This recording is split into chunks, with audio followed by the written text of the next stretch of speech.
Երբ արևը ծագեց 1937-ի հուլիսի 2-ին, Ամելիա Էրհարթը գիտեր, որ փորձանքի մեջ է։ Նա ռադիոյով կապ տվեց. «Պետք է ձեր գլխավերևում լինենք, բայց չենք տեսնում ձեզ։ Բենզինը քիչ է, ռադիոյով կապ հաստատել չհաջողվեց։ Թռչում ենք 1000 ոտնաչափ բարձրության վրա։ Ներքևում, որքան աչքը կտրեր, ջուր էր բոլոր ուղղություններով»։ Նա այդ իրավիճակում էր հայտնվել մի շարք անհաջող իրադարձությունների և վատ որոշումների հետևանքով։ Ֆիզիկայից ավելի լավ գիտելիքներ ունենալու դեպքում դրանցից շատերից հնարավոր կլիներ խուսափել։ Այնուհանդերձ, կար մի բան, որ նա կարող էր անել հենց այդ պահին, մի անջատիչ, որը կարող էր սեղմել և գուցե դրանով փրկեր իր կյանքը և փոխեր պատմությունը։ Ամելիա Էրհարթը ցանկանում էր դառնալ առաջին կին օդաչուն, ով կթռչեր աշխարհի շուրջը։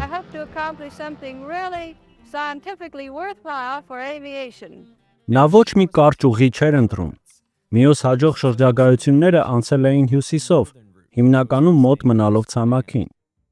Բայց Էրհարթի ուղին ամենաերկարն էր լինելու և անցնելու էր հասարակածի մոտով։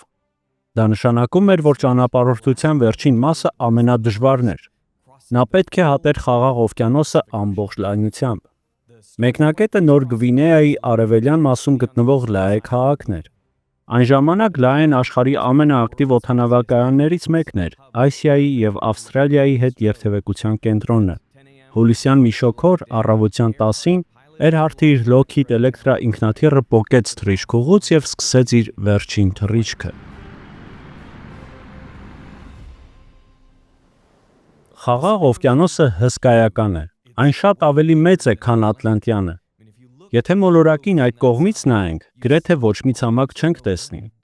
Խնդիրն այն էր, որ 1937 թվականին ինքնաթիռների մեծ մասը կարող էր թռչել առավելագույնը մի քանի հազար կիլոմետր։ Ուստի Էրհարթը ինքնաթիռից հանեց այն ամենը, ինչն անհրաժեշտ չէր։ Քաշը նվազեցնելու համար հեռացրեց ձայնամեկուսացումը, բայց դրանից շարժիչի աղմուկը այնքան ուժեղ դարձավ, որ ստիպված էր կողքին նստած ղեկապետի հետ գրավոր երկտողերով հաղորդակցվել։ Հետը գրեթե ոչինչ չէր վերցրել, ամուսնուն ասելով. «Լրացուցիչ հագուստն ու սնունդը ավելորդ քաշ և անհանգստություն կլինեն»։ Նա ուղևորների նստատեղերը փոխարինեց վառելիքի բաքերով, ինքնաթիռը վերածելով բենզինի թռչող բաքի։ Նույնիսկ այս դեպքում կատարյալ եղանակային պայմաններում Էլեկտրան կարող էր թռչել 6600-ից 7200 կիլոմետր։ Դա կարող էր բավարար լինել Լաեից Հավայի հասնելու համար, կամ գուցե աղետալիորեն կարճ ճանապարհ անցներ։ Կանգ առնելու և վերալիցքավորվելու տեղ էր պետք։ Գուցե թվա, թե այստեղ ցամաք չկա,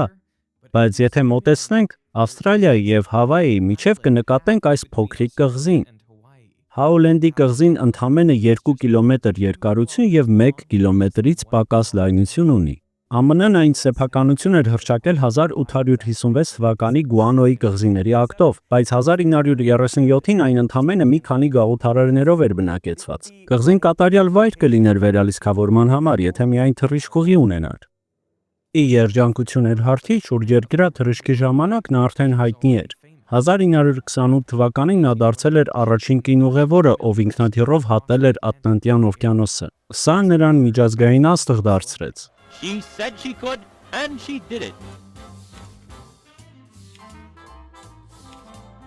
Բայց նա ուզում էր ինքնուրույն թռչել, ասելով, գուցե մի օր փորձեմ դա մենակ անել։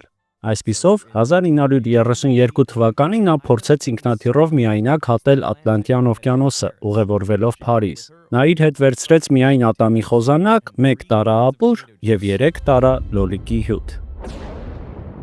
Բայց փոթորիկները, սառույցը և խիտ մառախուղը խփեցին նրա փոքրիկ ինքնաթիռին։ Արտանետման խողովակի կարերից մեկը բացվեց և շարժիչի բոցերը տարածվեցին գիշերվա մեջ։ Կոտրված բաքից նրա պարանոցին բենզին էր կաթում։ 14 ժամ հետո նա վայրէջք կատարեց Հյուսիսային Իռլանդիայի մի արոտավայրում։ Նրա դեմքը այնքան կեղտոտ էր, որ նրան հանդիպած ֆերմերը չէր կողմնորոշվում՝ տղամարդ է թե կին։ Նա հարցրեց Էրհարթին. «Արդյոք հեռվից է գալիս»։ «Ամերիկայից», պատասխանեց նա։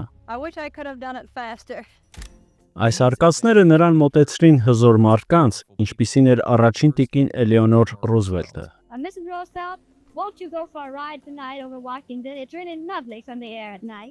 Իր նոր կապերի շնորհիվ նա իր ընկեր Յուջին Վիդալին աշխատանքի ընդունել տվեց որպես առևտրային բյուրոյի ղեկավար։ Վիդալը Էրհարթին թռիչքուղի էր խոստացել Հաուլենդում, բայց թռիչքի նախատեսված մեկնարկից ընդամենը ամիսներ առաջ բյուրոկրատական քաշքշուկները դանդաղեցրին կառուցումը։ Էրհարթը գրեց ուղիղ նախագահ Ռուզվելտին։ Նա բացատրեց, որ թռիչքուղու ֆինանսավորումը անհապաղ հաստատում է պահանջում, ասելով. «Խնդրում եմ պատճառած անհանգստության համար ներել կին օդաչուից, ում շուրջերկրյա թռիչքի փորձը էապես կախված է Հաուլենդի այս նախագծից»։ 4 օր անց նախագահը հաստատեց նախագիծը, եւ շուտով 3 թռիչքուղիներ կառուցվեցին։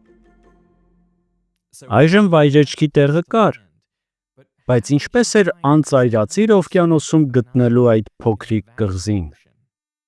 Էլեկտրայում Էրհարթի հետ թռչում էր նաև ղեկապետ Ֆրեդ Նունանը, ով պետք է հաշվարկեր թռիչքի պլանը։ Նրանք գիտեին Հաուլենդի ուղղությունը, ուստի կարող էին ինքնաթիռի կողմնացույցը օգտագործել դրա ուղղությամբ շարժվելու համար։ Գիտեին իրենց օդային արագությունը եւ կարող էին հաշվարկել ցամաքային արագությունը, քամու արագությունը հանելով կամ գումարելով, եւ ապա կարող էին հաշվարկել, թե որքան ժամանակ կպահանջվի կղզի հասնելու համար։ Այս մեթոդը հայտնի է որպես մեռած հաշվարկ։ Բայց նրանք չուղղվեցին անմիջապես կղզու վրա, որովհետև եթե այդպես անեին եւ նախատեսված ժամանակին այն չտեսնեին, չէին իմանա, թե որ ուղղությամբ են սխալ գնացել։ Ուստի դրա փոխարեն նրանք դիտավորյալ ընտրեցին կղզուց կամ հյուսիս կամ հարավ ընկած մի կետ։ Ենթադրենք նրանք ընտրեցին հարավը։ Հաշվարկեցին, որ թռիչքը կտևի 18 ժամ, այսինքն թռչելու էին ցերեկը եւ գիշերը։ Նախատեսված ժամանակից հետո կարող էին վստահորեն շրջվել հյուսիս եւ նկատել կղզին։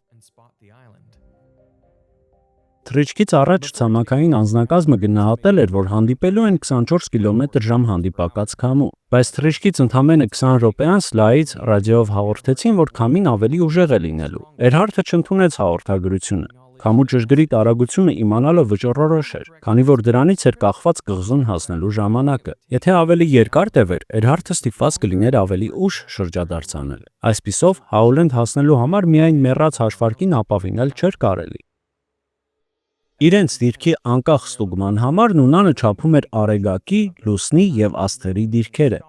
Սա հայտնի է որպես երկնային նավիգացիա։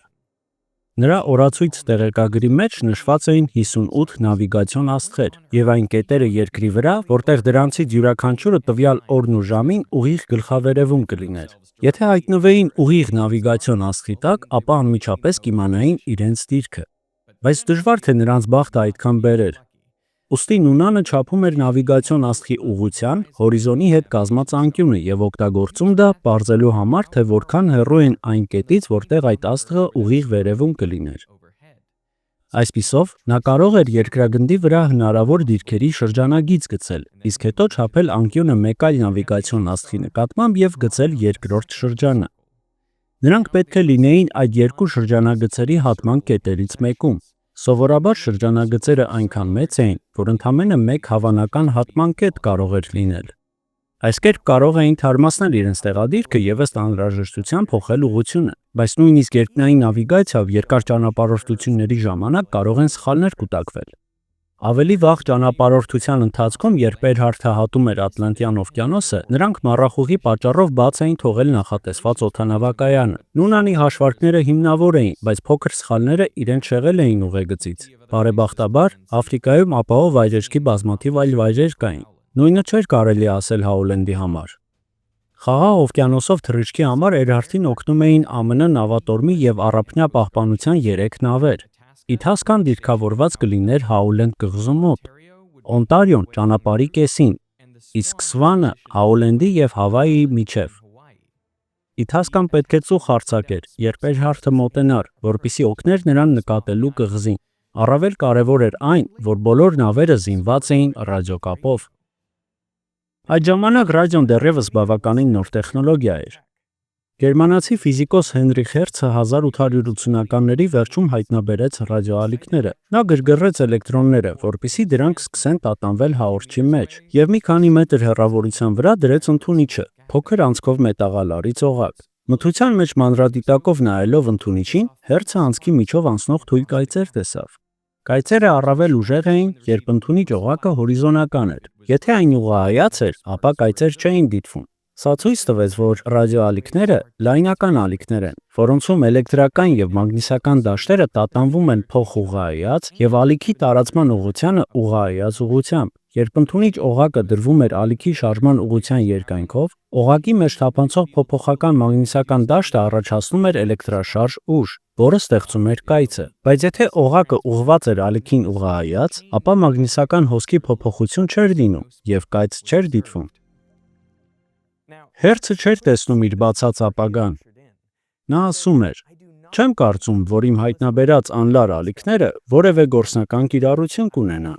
Բայց մի քանի տարվա ընթացքում մարդիկ սկսեցին ռադիոյով հաղորդագրություններ ուղարկել, իսկ 1920-ականներին լայն տարածում գտան ռադիոժամանցային հաղորդումները։ Նավերը եւ ինքնաթիռները լայնորեն օգտագործում էին ռադիոն Մորզեի կոդով հաղորդագրությունների համար, իսկ ոմանք, ներառյալ Էրհարթը, կարող էին ուղարկել եւ ստանալ ձայնային հաղորդագրություններ։ Էրհարթի ինքնաթիռի շուրջը կար 5 ալեհավաք, յուրաքանչյուրը հատուկ նպատակի համար։ Ամենամեծ ալեհավաքը, որ կարելի էր փաթաթել եւ բացել ձկնորսական լարի նման, ինքնաթիռի հետնամասում էր։ Այն 76 մետր էր, ինչը բավարար էր Մորզեի կոդով արդյունավետ հաղորդագրություններ ուղարկելու եւ ստանալու համար, նավերի եւ հեռավոր կայանների օգտագործած 4 կամ 500 կիլոհերց ռադիոալիքների միջոցով։ Լավագույն դեպքում ալեհավաքի երկարությունը պետք է լինի ուղարկվող կամ ընդունվող ռադիոալիքի երկարության առնվազն 1/4-ը։ Սա մեծացնում է էլեկտրական էներգիայի, ճառագայթվող էլեկտրամագնիսական էներգիայի փոխակերպման արդյունավետությունը։ Ինքնաթիռի հետնամասի ալեհավաքը ընդամենը մոտ 1/8 ալիքի երկարություն ուներ, բայց այն միացված էր բարձր հզորության հաղորդիչի, այնպես որ նրա ազդանշանները դեռ կարող էին հայտնաբերվել 1000 կիլոմետրի վրա։ Հաջորդ երկուսը ձայնային հաղորդակցության համար նախատեսված ալեհավաքներն էին, որոնք աշխատում էին ավելի բարձր հաճախություններով՝ տանիքի վրայի վիաձև փոխանցող ալեհավաքը եւ ինքնաթիռի տակ տեղադրված ընդունիչ ալեհավաքը։ Բարձր հաճախությունները արդյունավետ են երկու պատճառով։ Նախ, դրանց համար ավելի փոքր ալեհավաքներ են պետք։ Դրանք քաշ են խնայում եւ ավելի հեշտ են տեղավորվում փոքր թեթև ինքնաթիռներում։ Եվ երկրորդ, դրանք կարող են անցնել երկար հեռավորություններ, անդրադառնալով մթնոլորտի իոնոսֆերա կոչվող շերտից։ Սկսած երկրի մակերևույթից մոտ 50 կիլոմետր բարձրությունից, արեգակից եկող ճառագայթումը էլեկտրոններ է պոկում մոլեկուլներից, ստեղծելով իոնների եւ ազատ էլեկտրոնների շերտ։ Որոշակի հաճախություններով ռադիոալիքները փոխազդում են այս ազատ էլեկտրոնների հետ եւ անդրադարձվում են երկիր։ Ասես անդրադառնում են մի մեծ անհարթ հայելուց։ Այս ազդեցությունը կոչվում է ցած, եւ այն ռադիոալիքները տարածում է ամենուրեք։ Այս ռադիոալիքները հետո անդրադառնում են օվկիանոսից եւ կրկին իոնոսֆերայից, կատարելով բազմակի թռիչքներ հազարավոր կիլոմետրեր անցնելու համար։ Ցերեկվա ընթացքում արեգակի ինտենսիվ ճառագայթման պատճառով իոնոսֆերան սկսվում է ավելի ցածր, խիտ մթնոլորտում։ Դրա պատճառով ցածր հաճախության ռադիոալիքները ավելի մեծ հավանականությամբ կլանվում են, քան անդրադառնում։ Ուստի օդագնացները սովորաբար ազդանշաններ փոխանցելու համար ցերեկը օգտագործում են ավելի բարձր 6210 կիլոհերց հաճախությամբ ռադիոալիքներ, իսկ գիշերը, երբ իոնոսֆերայի ստորին մասը բարձրանում է դեպի նոսրոդ, ավելի ցածր 3105 կիլոհերց։ Թռիչքից 4 ժամ անց Էրհարթը կապ տվեց լային իր 6210 կիլոհերց ցերեկային հաճախությամբ։ Նա հաղորդեց իր բարձրությունը 7000 ոտնաչափ եւ արագությունը 140 հանգույց, ապա եզրափակեց իր սովորական արտահայտությամբ, ամեն ինչ կարգին է, բայց նա այդպես էլ չընդունեց լայից ուղարկված հաղորդագրությունը հանդիպակաց քամու մասին։ Նրանք կրկին կապ տվեցին ժամը 11:20-ին եւ 12:20-ին, բայց այդպես էլ Էրհարթից պատասխան չստացան։ Ամենայն հավանականությամբ նա երբեք չի լսել նրանց։ Թռիչքից 6 ժամ անց նա կրկին կապ է տալիս, տեղեկացնելով ավելի ուժեղ հանդիպակաց քամիների մասին, բայց չի իշատակում լայի ավելի վաղ նախազգուշացումները։ Հնարավոր է ընդունող ալեհավաքը կոտրվել կամ ընկել էր, կամ ընդունող էլեկտրոնիկայի մեջ անսարքություն կար։ Ակնհայտ է մի բան. ձայնային հաղորդագրություններ ընդունելու ինքնաթիռի կարողությունը խաթարված էր։ Էրհարթն ակնկալում էր թռիչքի 9-րդ ժամին հասնել Օնտարիոյին։ Նա փնտրեց Մորզեի N կոդը 400 կիլոհերց հաճախությամբ, բայց ոչինչ չլսեց։ Ըստ նախնական պլանի, Օնտարիոն պետք է սպասեր, որ Էրհարթը ռադիոկապ հաստատի, խնդրելով սկսել փոխանցումը։ Բայց թռիչքից 1 օր առաջ Էրհարթը հասկացավ, որ սխալ է գործել։ Օնտարիոն ասել էր նրան, որ նրանք չեն կարողանա բարձր հաճախության ազդանշաններ ընդունել, ինչը նշանակում էր, որ ձայնային հաղորդակցություն հնարավոր չէր։ Ուստի նա հրատապ հեռագիր ուղարկեց, խնդրելով Օնտարիոյին ամեն ժամը 1-10 րոպե շարունակ կրկնել Մորզեի N կոդը։ Օնտարիոյից ստացվող Մորզեի կոդի նպատակն իրականում այն էր, որ Էրհարդը օգտագործեր իր վերջին երկու ալեհավաքները։ Նա ուներ օղակաձև ալեհավաք, ճիշտ այսպիսին, եւ զգայուն ալեհավաք։ Դրանք նախատեսված էին ռադիոալիքների աղբյուրը գտնելու համար։ Սա այն ամենավերջին եւ կրիտիկական միջոցն էր, որով Էրհարդը նախատեսում էր մնալ ուղու վրա եւ գտնել Հաուլենդ կղզին։ Նա գրում է. «Կասկածում եմ, թե կսկսեի թռիչքը դեպի փոքրիկ Հաուլենդ կղզի, եթե Ֆրեդ Նունանի հմտությունները չհամալրվեին սրանով։ Դե ինչ, վերցնում եմ ալեհավաքը եւ այն ուղղահայաց դնում ծառի վրա»։ Օնտարիոն իր ալեհավաքով Մորզեի ազդանշաններ էր ուղարկում։ Ահա այստեղ ունենք մոտ 3.6 մեգահերց հաճախությամբ հաղորդիչ։ Հիմա աչքերս կփակեմ եւ կփորձեմ օղակաձև ալեհավաքի միջոցով գտնել հաղորդիչը։ Եվ քանի որ արդեն գիտեմ, թե որտեղ է այն, մի քանի անգամ պտտելու ենք ինձ, որպեսզի իսկապես ապակողմնորոշվեմ։ Դե, Քլիֆորդ, էդ ուր։ Լավ։ Օհո, գլուխս մի քիչ պտտվեց։ Եվ այսպես ռադիոալիքները կարձակվեն բոլոր ուղղություններով, ալեհավաքից ճառագայթաձև հեռանալով։ Էլեկտրական դաշտը կտատանվի վեր ու վար, իսկ մագնիսական դաշտը առաջ ու հետ։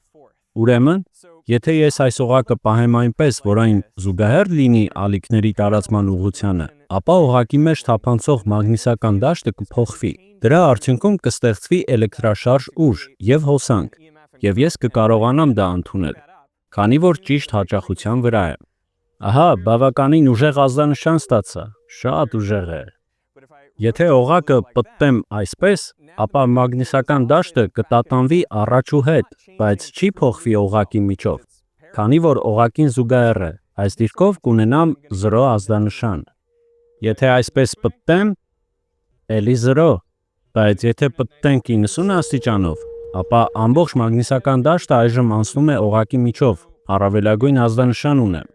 Սա այն է, ինչ Էրհարդը ցանկանում էր չափել իր օղակաձև ալեհավաքով Օնտարիոյից եկող կրկնվող N Մորզեի կոդը հայտնաբերելու համար։ Նա այն պտտում էր մինչև գտներ 0-ն եւ այդպիսով իմանար օդանավի ուղղությունը։ Հետաքրքիր է, որ եթե ես այն շրջեմ, նորից 0 կունենանք, քանի որ կրկին օղակով անցնող մագնիսական հոսք չկա։ Առաջին անգամ ազդանշանը ստանալով նա հավանաբար ուղղվել է ուղիղ դեպի նավը, կամ բավականին մոտ։ Նա իմացել է, որ այն մոտավորապես այս ուղղությամբ է,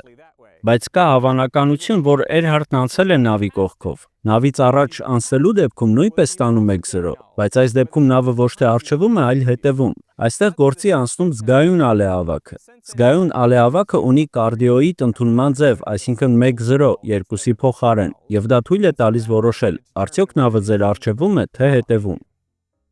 Եթե մի քիչ քայլես, կիմանաս այն թուլանում է, թե ուժեղանում։ Լավ, ինձ թվում է սխալ ուղղություն եմ ընտրել։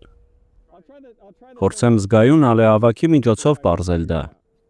Զգայուն ալեհավաքով միակ 0-ն ուղղված է ընդունիչից հեռու, այնպես որ հեշտ է դրանով ստուգել, թե որ 0-ն է ճիշտ, իսկ հետո նավիգացիայի համար օգտագործել միայն օղակաձևը, քանի որ այն ավելի սուր 0 է տալիս։ Զգայուն ալեհավաքն ինձ հուշում է, որ հաղորդիչը ուղիղ իմ դիմաց է։ Եվս 1-0 եմ փնտրում։ Ահա այն։ Փորձիր։ Այնտեղ։ Հաստատ ավելի բարձր է։ Ավելի բարձր։ Զվարճալի է, մի փոքր տեղաշարժվում ես եւ նորից բռնում ես ազդանշանը։ Ոնց որ թե ճիշտ չեմ գնում։ Դե երկուսից մեկն է, կամ ճիշտ ճանապարհն է, կամ սխալը։ Ինքնաթիռ վարելուն զուգահեռ սա անելը դժվար է, այն էլ շարժիչների բարձր ձայնի ներքո։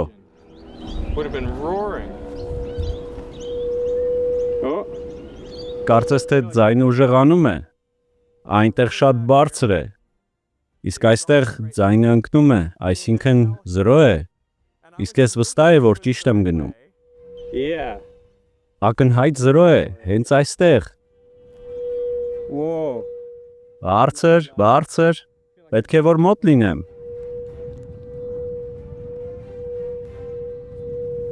Պետք է որ հենց այստեղ լինի։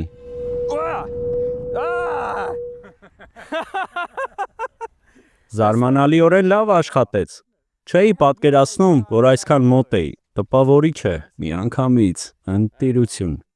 Օդագնացները կարող էին օգտագործել այն տեղը, որտեղ ազդանշանը ամենաուժեղն է, եւ փորձել գնալ այդ ուղղությամբ, բայց իրականում ավելի հեշտ է ստանալ ճշգրիտ 0, այն կետը, որտեղ ազդանշանը կորում է։ Բարձր ձայնի հատվածը կարող է երկար տարածվել, այնպես որ իրականում չեք իմանա որտեղ է այն, իսկ 0-ն ավելի ճշգրիտ է, ուստի փնտրում էին այն կետը, որտեղ ազդանշանը կորում է։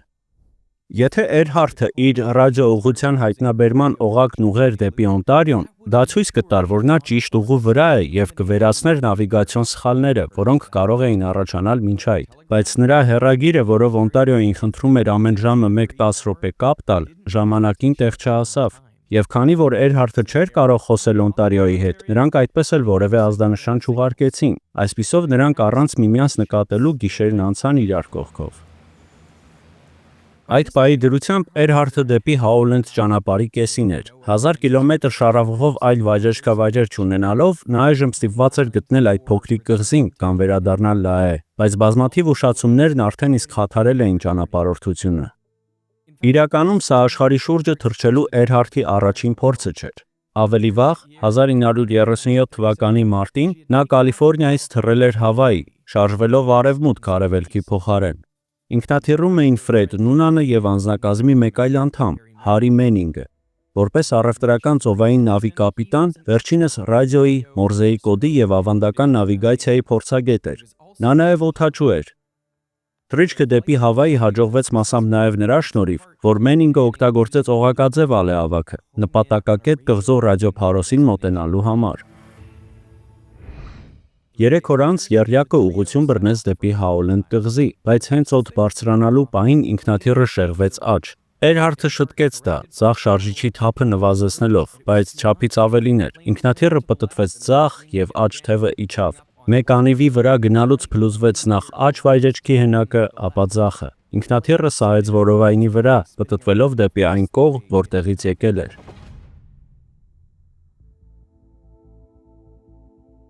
Բարեբախտաբար ոչ ոք չտուժեց, բայց էլեկտրան վերականգնելու համար ամիսներ պահանջվեցին։ Այդ ընթացքում սեզոնային քամիները փոխվեցին։ Այսպիսով իր հաջորդ փորձի ժամանակ Էրհարթը ստիպված էր լինելու թռչել արևելք-արևմուտքի փոխարեն։ Եվ ամենակարևորը, կապիտան Մենինգը հեռացավ անձնակազմից։ Պաշտոնապես մամուլը հաղորդեց, որ նա պետք է առևտրական նավատորմ վերադառնար, բայց լուրեր տարածվեցին, որ նա կորցրել էր վստահությունը Էրհարթի հանդեպ, կամ որ Էրհարթի կարծիքով Նունանը Մենինգից ավելի լավ նավիգատոր էր, եւ Էրհարթն ինքն էլ կարող էր ռադիոն աշխատեցնել։ Ինչ էլ որ լիներ, երբ 3 ամիս անց Էրհարթը կրկին օդ բարձրացավ, նրա կողքին միայն Նունանն էր։ Նրանք անցել էին շուրջերկրյա ճանապարհորդության 80%-ը, եւ գիշերվա մթության մեջ Էրհարթը կանգնած էր բախտորոշ երկընտրանքի առջև՝ շարունակել թռչել, թե վերադառնալ։ Օնտարիոյից ոչ մի ազդանշան չստանալը պետք է որ մտահոգիչ լիներ, բայց գուցե նրանք այդպես էլ չէին ստացել հաղորդագրությունը։ Նա գիտեր, որ Հաուլենդում Իթասկան ամեն կես ժամը 1 Մորզեի այբուբենով Էյտարը կհաղորդի, եթե նույնիսկ իրենից հաղորդագրություն չի ստացել։ Բացի դրանից, նրանք կարող էին ձայնային ազդանշաններ ուղարկել, խոստացել էին պատրաստ լինել տարբեր հաճախությունների վրա, ուստի նա շարունակեց թռիչքը։ Տեղական ժամանակով մոտ առավոտյան 6:15-ին Իթասկայի ռադիոօպերատորները հստակ լսեցին Էրհարթին։ Ընդունեք մեր ուղղությունը 3105-ի վրա, կսուլենք բարձրախոսի մեջ, մոտ 200 մղոն հեռավորության վրա ենք, հետո նա սկսեց սուլել։ Բայց տղամարդիկ շփոթվեցին, նրանք սպասում էին, որ Էրհարթը ուղղություն կվերցնի դեպի իրենց նավը, այլ ոչ թե հակառակ ուղղությամբ։ Թեև նրանք տեղեկացրել էին նրան, որ ունեն ռադիոկողմնորոշման սարքավորումներ, այս համակարգերը ավելի ցածր հաճախություն էին պահանջում, մոտ 270-ից մինչև 550 կիլոհերց։ Էրհարթի ձայնային ազդանշանը անդրադառնում էր իոնոսֆերայից, ապա օվկիանոսից, ցրվելով բոլոր ուղղություններով։ Այդպիսով անհնար էր գտնել 0-ն, քանի որ ազդանշանը գալիս էր բառացիորեն բոլոր ուղղություններից։ Էլեկտրայում Էրհարթը միայն խշշոց էր լսում։ Այժմ անկասկած մտահոգված էր, որ նավերից ոչ մեկից դեռ ոչ մի ազդանշան չի ստացել։ Ծագող արևից գրեթե կուրացած եւ շարժիչների ձայնից խլացած, Էրհարթը փոխեց հաճախությունը, սպասելով Իթասկայի պատասխանին։ Ոչ մի ձայն։ Գուցե նա կարծում էր, որ Հաուլենդում կլինի բարձր հաճախության ռադիոկողմնորոշման սարք, որը կոչվում է Ատքո ալեհավաքային համակարգ։ Սա լուծում էր ցատկող ալիքների խնդիրը քառակուսիի անկյուններում եւ կենտրոնում տեղադրված 5 ուղղահայաց ալեհավաքներով։ Ռադիոալիքի ուղղությունը հաշվարկվում է ալեհավաքներին հասնող ազդանշանի ուժգնության եւ հասնելու պահի թեթևակի տարբերություններից, բայց այս ալեհավաքները հսկայական էին, ուստի սովորաբար տեղադրվում էին միայն մեծ օդանավակայաններում։ Այնպես էր ստացվել, որ Հաուլենդ կղզում կար բարձր հաճախության շարժական ռադիոկողմնորոշման սարք, սակայն ըստ օպերատորի Էրհարթի հաղորդումները բավականաչափ երկար չէին, որ նա կարողանար պարզել ուղղությունը, եւ Մարկոցի լիցքավորումը խնայելու համար նա բաց էր թողել հետագա հաղորդումներից որոշները։ Մոտ առավոտյան 6:45-ին Էրհարթը կրկին խնդրեց անցնել 3105 կհz հաճախության եւ պատասխանել կես ժամ անց, բայց հիմա հաճախությունը փոխելը եւ կես ժամ անց հաղորդելը լավագույն դեպքում ուշացած, իսկ վատագույն դեպքում մոլորեցնող էր։ Այս խառնաշփոթը հավանաբար պայմանավորված էր ժամային գոտիներով։ Էրհարթը Գրինվիչի քաղաքացիական ժամն էր օգտագործում, իսկ Իթասկայի վրա ժամերը կարգավորել էին ըստ ընթացիկ դիրքի, որը դրանից 11.5 ժամ հետ էր։ Դա էլ բավարար չէր, Հաուլենդ կղզին առաջնորդվում էր հավայան ժամանակով, որն այն շրջանում 10.5 ժամ հետ էր Գրինվիչից։ Այսպիսով, խաղաղօվկիանոսյան փոքրիկ կղզյակում հանդիպել փորձող 3 կողմերը 3 տարբեր ժամային գոտիներում էին, իսկ ամենավատն այն էր, որ Էրհարթի ժամային գոտին նույնիսկ մոտ չէր մյուսներին։ Էրհարթը Իթասկային ասել էր, որ GCT-ով է առաջնորդվելու, բայց ինչ-որ ձևով այդ տեղեկությունը օպերատորներին չէր հասել։ Երբ Իթասկան լսեց Էրհարթի խնդրանքը, տեղական ժամանակով առավոտյան 6:45 էր, բայց օդաչուի խցիկում երեկոյան 6:15 էր։ Էրհարթը հավանաբար ասել էր ոչ թե կես ժամից, այլ անց կես, որը նրա համար ընդամենը 15 րոպե հետո էր։ Բացի դրանից, դա նրանց ռադիոալիքը որսալու նախապես պայմանավորված ժամն էր։ Էրհարթը զգուշավոր էր ազդանշան հաղորդելու եւ որսալու հարցում, քանի որ միաժամանակ կարող էր միայն մեկ ալեհավաք միացնել։ Նավերը եւ ստանալու եւ հաղորդելու համար նույն ալեհավաքն էին օգտագործում։ Ուստի եթե երկու կողմերից միաժամանակ հաղորդեին, ապա բաց կթողնեին միմյանց ազդանշանները։ Եթե Էրհարթը անց 15 եւս մեկ հաղորդագրություն է ուղարկել, ապա այն արգելափակվել է Իթասկայի սեփական հաղորդագրությամբ։ 3105-ի վրա ուղղությունը որոշել չենք կարողանում։ Խնդրում ենք հաղորդել 500-ի վրա, թե ցանկանում եք մեզ վրա ուղղություն վերցնել։ Խնդրում ենք շարունակեք։ Պատասխան չեղավ։ Ամեն դեպքում Էրհարթը 500 կհz հաճախության վրա հաղորդել չէր կարող, քանի որ հանել էր երկար հետադիր ալեհավաքը, որով հնարավոր էր կապ տալ ցածր հաճախություններով։ Քանի որ այն նախատեսված էր միայն Մորզեի ազդանշանների համար, իսկ ոչ Էրհարթը, ոչ Նունանը դրանից առանձնապես գլուխ չէին հանում։ Մենինգի հեռանալուց հետո այն ավելորդ բեռ էր դարձել։ Ուստի հավայան վթարից հետո վերանորոգման ժամանակ Էրհարթը հանել էր ալեհավաքը։ Այդպիսով նա չէր կարող ցածր հաճախությամբ ռադիոալիքներ ուղարկել, որոնցով Իթասկան կկարողանար ուղղություն վերցնել, բայց նա ինքը կարող էր օղակաձև ալեհավաքի միջոցով, եթե Իթասկան ճիշտ հաճախությամբ ազդանշան ուղարկեր։ Թռիչքից առաջ Իթասկան խնդրել էր Էրհարթին հստակեցնել, թե ինչ հաճախությամբ կապ տան։ Վստահ չլինելով, Էրհարթը խորհրդակցել էր Լայեի փորձագետի հետ, եւ նա առաջարկել էր, որ Իթասկան յուրաքանչյուր անցկեսին Մորզեով կետ-գիծ, այսինքն A տառը հաղորդի 750-ով։ Բայց այդ ժամանակ ընդունված էր ռադիոալիքների մասին խոսել ալիքի երկարությամբ, ուստի փորձագետը նկատի էր ունեցել 750 մետր,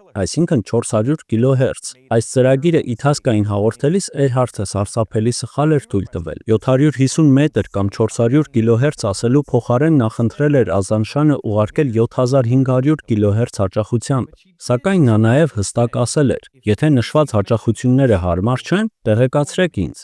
բայց ոչ ոք երբեք չուղղեց նրան։ Առավոտյան 7:42-ին Էրհարթի ձայնը այնքան բարձր լսվեց, որ մարդիկ բարձրացան տախտակամած, տեսնելու արդյոք շարժիչի ձայն կլսեն կամ օդանավը կտեսնեն։ Էրհարթը հաղորդում էր. պետք է ձեր գլխավերևում լինենք, բայց չենք տեսնում ձեզ։ Բենզինը քիչ է, ռադիոյով կապ հաստատել չհաջողվեց, թռչում ենք 1000 ոտնաչափ բարձրության վրա։ Հաուլենդում բարձր հաճախության ռադիոկողմնորոշման սարքի մարտկոցը այնքան թույլ էր, որ օպերատորները նույնիսկ չլսեցին Էրհարթին, իսկ ուղղությունը որոշելու մասին խոսք լինել չէր կարող։ 10 րոպե անց Էրհարթն ասաց. շրջանաձև պտտվում ենք, բայց չենք լսում ձեզ։ 7500-ով կապ տվեք։ Իթասկան անմիջապես սկսեց էեր ուղարկել 7500 կհz հաճախությամբ։ Էլեկտրայի խցիկը լցվեց էերի կրկնվող կտկտոցով։ Վերջապես ինչ-որ բան լսելով, Էրհարթը հավանաբար թեթևացած շունչ քաշեց, արագ պտտեց օղակաձև ալեհավաքը զրոյական կետը գտնելու համար, սակայն ազդանշանը այդպես էլ չկտրվեց։ Հաճախությունը չափազանց բարձր էր։ Իթասկայի ռադիոալիքները անդրադառնում էին եւ գալիս տարբեր ուղղություններից։ Ջոզեֆ Գուրը, ով որպես ռադիոմեխանիկ աշխատել էր Էրհարթի ինքնաթիռի վրա, հետագայում ասաց, որ նրանք գիտեին, որ բարձր հաճախությունների դեպքում նման ցատկերը ու շեղումները կարող են կեղծուղություն ցույց տալ։ Առանց նվազագույն կետի Էրհարթը դեռ կորած էր։ Էրհարթը հուսահատ կապ տվեց։ Ձեր ազդանշանները ստացանք, բայց չենք կարողանում նվազագույն կետը գտնել։ Խնդրում ենք մեր ուղղությունը ընդունեք եւ պատասխանեք ձայնով։ Իթասկան փորձեց բացատրել խնդիրը։ Ձեր ազդանշանները ստանում ենք, ձայնային ազդանշաններով ուղղություն վերցնել հնարավոր չէ, պատասխան չեղավ։ Առանց ստորին ալեհավաքի Էրհարթը հավանաբար այդպես էլ չլսեց նրանց հաղորդումները։ Եթե անգամ ցածր հաճախությամբ ազդանշաններ ուղարկեին, ոչինչ չէր փոխվի, քանի որ Էրհարթի օղակաձև ալեհավաքը դրված էր 7500 կիլոհերցի վրա։ Իսկ ինչու Իթասկան չուղղեց Էրհարթի առաջարկած հաճախությունը։ Իթասկայի հրամանատար Թոմփսոնը տեղյակ էր սահմանափակումներից։ Նա հաղորդագրություններ էր ստացել թե Էրհարթի ամուսնուց Ջորջ Փութնամից, թե ափամերձ պահպանության Սան Ֆրանցիսկոյի մասնաճյուղից, որ Էրհարթը կարող է կապ հաստատել միայն 200-ից 1500 կիլոհերց միջակայքում։ Բայց նա կամ կարծում էր, որ Էրհարթը ավելի լավ գիտի իր սարքավորումները, կամ համարում էր, որ խորհուրդ տալը եւ ավելի մեծ պատասխանատվություն ստանձնելը իր գործը չէ։ Երբ Էրհարթը խնդրեց Իթասկային տեղեկացնել, եթե այդ հաճախությունները հարմար չեն, նա գուցե նկատի ուներ նավի, այլ ոչ թե իր ինքնաթիռի հնարավորությունները։ Կոնկրետ առաջարկներ անելու փոխարեն Իթասկան պատասխանեց, որ պատրաստ կլինի կապ տալու Էրհարթի ուզած եւ ավելի մեծ հաճախությունների վրա։ Ափամերձ պահպանության բաժինը փորձեց ստիպել Թոմփսոնին ավելի մեծ պատասխանատվություն վերցնել Էրհարթի ռադիոկապի նկատմամբ, առաջարկելով նրան ուղիղ ասել Էրհարթին, թե ինչ հաճախություններ օգտագործի։ Բայց Թոմփսոնը ասաց, որ չխառնվեն։ Այդ պահից սկսած Իթասկան հաղորդակցվում էր անմիջապես Էրհարթի հետ։ Ռադիոօպերատորները շարունակում էին փորձել կապվել Էրհարթի հետ, եւ ժամը 9-ից փոքր ինչ պակաս Էրհարթի ձայնը հանկարծ նորից հնչեց։ 157-337 գծի վրա ենք, կկրկնենք նաեւ 6210 կիլոհերց հաճախությամբ, շարժվում ենք գծի ուղղությամբ հյուսիս-հարավ։ Նրա ձայնը հուսահատ էր, ասեսուր որը կլացեր կամ կգոռար։ Սա Իթասկայի ստացած վերջին հաղորդագրությունն էր։ Էրհարթի հետ պատահածի վերաբերյալ բազմաթիվ դավադրապաշտական վարկածներ կան, բայց փաստերը կարծես թե հստակ են։ Խաղաղ օվկիանոսի վրա ինչ որտեղ վառելիքը վերջացել է եւ ինքնաթիռը ջուրն է ընկել։ Վերջին հաղորդագրությունից 2 ժամ անց Իթասկան սկսեց էլեկտրայի որոնումները Հաուլենդից հյուսիս եւ արևմուտք ուղղություններով։ Ավելի քան 2 շաբաթ տևած որոնումներին միացան նաեւ այլ ռազմածովային եւ ափամերձ պահպանության նավեր եւ ինքնաթիռներ։ Այդ պահի դրությամբ դա ԱՄՆ պատմության մեջ ամենալայնածավալ ու ծախսատար որոնողափրկարարական գործողությունն էր։ Այն արժեցավ մոտ $4 միլիոն, ներկայիս մոտ 100 միլիոնին համարժեք։ Նունանի, Էրհարթի կամ նրա էլեկտրայի որևէ հետք այդպես էլ չգտնվեց։ Այս ամենը չէր լինի, եթե Էրհարթը երկկողմանի կապ ունենար, բայց անհասկանալի պատճառներով նրա ստորին ալեհավաքը շարքից դուրս էր եկել։ Ըստ որոշ վարկածների այն գուցե պոկվել էր Նոր Գվինեայում օդ բարձրանալիս, բայց առանց ապացույցների դա հաստատելն անհնար է։ Բայց Էրհարթը հաստատել էր օղակաձև ալեհավաքով ազդանշանների ստացումը։ Օղակաձև ալեհավաքը կարող էր ուղղություն որոշել միայն ցածր հաճախությունների դեպքում, բայց կարող էր ազդանշաններ ընդունել լայն տիրույթում։ Եթե Էրհարթը սկսեր օղակաձև ալեհավաքը օգտագործել բոլոր կապերի համար, կլսեր Իթասկայի ձայնային հաղորդագրությունները եւ Իթասկան կկարողանար խնդրել նրան անցնել ցածր հաճախությունների, ինչը նրան ապահով կհասցներ Հաուլենդ կղզի։ Երբ սկսեցի ուսումնասիրություններս այս տեսանյութի համար, կարծում էի կպարզեմ, որ Ամելիա Էրհարթի վախճանը անխուսափելի էր, որ այն, ինչ նա փորձում էր անել, այնքան բարդ էր, որ ոչինչ չէր կարող փրկել նրան։ Փոխարենը պարզվեց հակառակը։ Առնվազն 6-7 հանգամանք կա, որոնց այլ ընթացքի դեպքում նա ապահով վայրէջք կկատարեր։ Ինձ համար այս պատմությունը երկու բանի մասին է՝ գիտելիք եւ պատասխանատվություն։ Ռադիոհամակարգերի մասին Էրհարթի գիտելիքները, որոնք նրան թույլ կտային ուղղությունը որոշելու համար ճիշտ հաճախություն ընտրել, թերի էին, բայց Իթասկայի հրամանատար Թոմփսոնը ուներ այդ գիտելիքը։ Նա տեղյակ էր Էրհարդի ուղղությունը որոշելու սահմանափակումներից, բայց պատասխանատվություն չվերցրեց նրան ուղղելու համար։ Ցանկացած դժվար ձեռնարկման դեպքում պետք է լինի համապատասխան գիտելիք ունեցող մեկը, ով նաև պատասխանատվություն կստանձնի ամեն ինչ ճիշտ կազմակերպելու համար։ Ահա թե ինչ է պետք տիեզերքի ներհատուկ քաոսն ու չկարգավորվածությունը հաղթահարելու համար։ Հակառակ դեպքում ունենում ենք աղետ։